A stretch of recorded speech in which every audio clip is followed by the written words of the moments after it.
पर्यावरण अध्ययन के दोस्तों अब तक हम 2 यूनिट डिस्कस कर चुके हैं, जिनमें पहला यूनिट आपके 10 नंबर का था और दूसरा यूनिट आपके 20 नंबर का था। यानी कि अब तक हमने टोटल 30 नंबर का मटेरियल डिस्कस कर चुके हैं और अभी इस वीडियो में हम 10 नंबर का और डिस्कस करने वाले हैं। तीसरा यूनिट दोस्तों आपके बच्चों के अनुभव, उनके सवाल व पूर्व समझ आपके 10 नंबर का यूनिट है और इस वीडियो को देखने के बाद आपके 40 नंबर कंप्लीट यहाँ पर मटेरियल हो जाएगा। तो इस वीडियो में कुछ इंपॉर्टेंट टॉपिक्स आपको बताने वाला हूँ, तो हमेशा की तरह वीडियो को पूरा जरूर से देखना है और चैनल पर नए हैं तो सब्सक्राइब भी कर लेना है। दोस्तों इस यूनिट का पहला इंपॉर्टेंट टॉपिक है जीन पियाजे के संज्ञानात्मक विकास की अवस्थाओं के बारे में। तो देखिए पहली अवस्था है संवेदी पेशीय गामक अवस्था। तो यहाँ पर देख लीजिए, इस अवस्था में बालक केवल अपनी संवेदनाओं और शारीरिक क्रियाओं की सहायता से ज्ञान अर्जित करता है। यह जन्म से 2 वर्ष की अवस्था तक की आयु तक की चरण में बालक को मानसिक क्रियाएं घटित होती हैं, भूख लगने पर रोना आदि यहाँ पर क्रियाएं इस तरह की रहती हैं और बौद्धिक प्रक्रियाओं का विकास इस अवस्था में होता है। तो संवेदी पेशीय गामक अवस्था में बौद्धिक प्रक्रियाओं का विकास होता है, ये भी आपको ध्यान रखना है। इसी के साथ में आगे बढ़ते हैं। अगला आपके सामने सेकंड पॉइंट है पूर्व संक्रियात्मक अवस्था। यह 2 वर्ष से 6 वर्ष तक की अवस्था है। इसमें बालक स्वकेंद्रित न रह करके दूसरों के संपर्क में अपना ज्ञान अर्जित करता है, यानी कि अपने परिवार के सदस्यों से, अपने आस पड़ोस से। उसमें बालक बिना सिर पैर की बातें करता है, जिसे जीन पियाजे ने कलेक्टिव मोनोलॉग यहाँ पर कहा है। यानी कि दोस्तों इस अवस्था में बालक सवाल जवाब करता है और अपने उत्तर प्राप्त करने के लिए दोस्तों बालक उत्साहित रहता है, लालायित रहता है। इसके बाद में दोस्तों थर्ड पॉइंट आपके आता है संक्रियात्मक अवस्था का। तीसरा पॉइंट है, यह अवस्था 7 से 11 वर्ष तक की होती है। इसमें विभिन्न मानसिक परिवर्तन होते हैं। पहला है वस्तुओं के बीच में पहचान। बालक करने लगता है कि ये वस्तु क्या है, ये वस्तु क्या है, तो वस्तुओं का पहचान बालक को हो जाता है। चिंतन क्रमबद्ध होने लगता है, तर्क संगत रहने लगता है और वस्तुओं का विभेदीकरण भी बालक कर पाता है। तो ये कुछ परिवर्तन जो है 7 से 11 वर्ष की आयु में होते हैं संक्रियात्मक अवस्था में। इसके बाद में आपकी चौथी अवस्था है अमूर्त संक्रियात्मक अवस्था। इसमें यह 11 से 15 वर्ष के बीच की अवस्था है। इसमें सभी संप्रतियों का समुचित विकास हो जाता है। भाषा संबंधित योग्यता, विचारने व सोचने, अवलोकन, तर्क व समझ विकसित हो जाती है। चिंतन अब मूर्त नहीं अमूर्त बन जाता है, यानी कि पहले तो बालक के सामने जो वस्तुएं रखी रहती थी उन्हीं के बारे में बालक सोचता था। पर अगर बालक को यहाँ पर कहा जाए इस अवस्था के बीच में कि हाथी, तो हाथी का चित्र उसके मस्तिष्क में बन जाएगा। पर इससे पहले की जो अवस्थाएं हैं उनमें जब बालक को हाथी दिखाया जाएगा तभी बालक जान पाएगा कि हाँ ये हाथी है। पर इस अवस्था में आने के बाद में बालक को जब हाथी का नाम लेंगे तभी उसके मस्तिष्क में हाथी का चित्र बन जाएगा। तो इस तरह से आपको इन अवस्थाओं को ध्यान रखना है।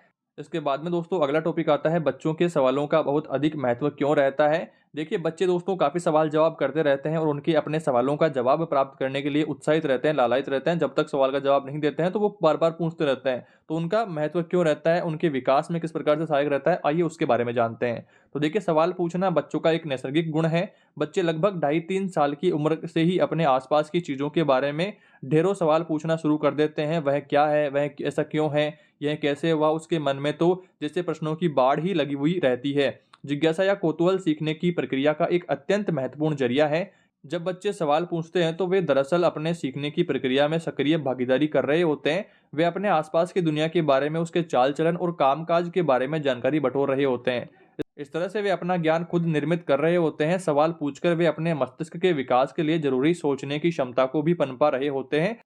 सवाल पूछना संवाद स्थापित करने का भी एक माध्यम है। जब बच्चे सवाल पूछते हैं तो वे अपनी रुचि या कौतूहल के किसी विषय में अपने से ज़्यादा जानकार व्यक्तियों से अपना सवाल पूछते हैं और उसके द्वारा उत्तर जानना चाहते होते हैं। बच्चों द्वारा सवाल पूछना इस बात को दर्शाता है कि वे प्यार और भरोसे के वातावरण में खुद को सीखते हुए बड़े हो रहे हैं और बड़ों से अपने उत्तर प्राप्त कर रहे हैं। इसी के साथ में दोस्तों आगे बढ़ते हैं। अगला प्रश्न आपके सामने आता है इंपॉर्टेंट, एक शिक्षक होने के नाते हम बच्चों के सवालों को प्रोत्साहित करने के लिए क्या क्या कर सकते हैं। तो पहला पॉइंट है कि समाचार पत्र व रेडियो आदि का उपयोग कर सकते हैं, जिससे बच्चे जो हैं पर्यावरण के बारे में, आसपास की जानकारियों के बारे में जान पाएंगे। शिक्षक भी बच्चों से सवाल जवाब कर सकते हैं, जिससे बच्चों में भी प्रश्न पूछने की जिज्ञासा उत्पन्न होवे।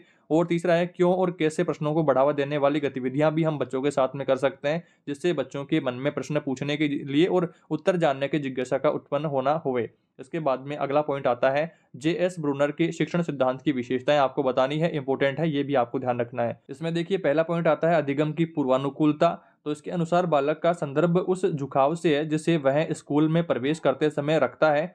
पूर्ववर्ती अनुभवों तथा संदर्भों में यह अधिगम की क्रियाओं को आधार प्राप्त प्रदान करता है। अतः शिक्षण सिद्धांत को बालकों के अनुभव तथा विषय वस्तु से जोड़ा जाना चाहिए। इसके साथ में अगला टॉपिक आता है आपके सामने सेकंड पॉइंट इसका कि ज्ञान की संरचना। यह अधिगम के लिए ज्ञान की संरचना को वांछित रूप प्रदान करता है, जिससे ज्ञान या विषय वस्तु का अधिगम सरल हो जाता है। तीसरे नंबर पर है तारतम्यता। शिक्षण सामग्री को वांछित क्रम प्रदान करता है, अर्थात विषय वस्तु एवं अधिगम सामग्री को क्रमबद्ध तारतम्यता ढंग से संप्रेषित करने की व्यवस्था यहाँ पर होनी चाहिए, तारतम्यता उसमें होनी चाहिए। इसके बाद में चौथा पॉइंट आता है पुनर्बलन शिक्षा सिद्धांत पुरस्कारों की प्रकृति तथा स्थिति की व्याख्या करता है। बाह्य पुरस्कारों से आंतरिक गुणों का विकास होता है। ब्रूनर ने संज्ञान के विकास के संबंध में जीन पियाजे का विकास सिद्धांत यहाँ पर उसको स्वीकार किया है। यानी कि दोस्तों ब्रूनर का जो सिद्धांत है यह जीन पियाजे के संज्ञानात्मक सिद्धांत के जैसा ही है, दोनों को आप में समानता दर्शानी है अगर आपको प्रश्न पूछा जाता है संज्ञानात्मक विकास के बारे में। इसके बाद में दोस्तों अगला टॉपिक है पियाजे के अनुसार अनुकूलन क्या होता है, इंपॉर्टेंट है। इसमें देखिए स्कीमा न सिर्फ हमें अपने पर्यावरण के साथ अंतरक्रिया करने के मौके देता है बल्कि पर्यावरण के अनुसार खुद को ढालने में भी मदद करते हैं। इसे ही अनुकूलन कहते हैं। अनुकूलन के दो तरीके हैं, पहला है आत्मसात करना, दूसरा है समायोजन करना। इसमें देखिए आपको आधार भी ध्यान रखना है कि अनुकूलन की प्रक्रिया का आधार यह विश्वास है कि ज्ञान का निर्माण एक लगातार चलने वाली प्रक्रिया है जिसे सीखने वाला व्यक्ति खुद ही चलाता रहता है, और ये आपको ध्यान रखना है। इसके बाद में बात करते हैं वाइगोत्स्की के सामाजिक रचनावाद सिद्धांत के बारे में। तो वाइगोत्स्की ने बताया कि बालक के मानसिक विकास में सामाजिक कारकों का महत्वपूर्ण योगदान रहता है। बालक को सीखने में आसपास के विकास क्षेत्र भी अपना योगदान देते हैं। व्यक्तिगत विकास को सामाजिक और सांस्कृतिक संदर्भ के बिना नहीं समझा जा सकता है।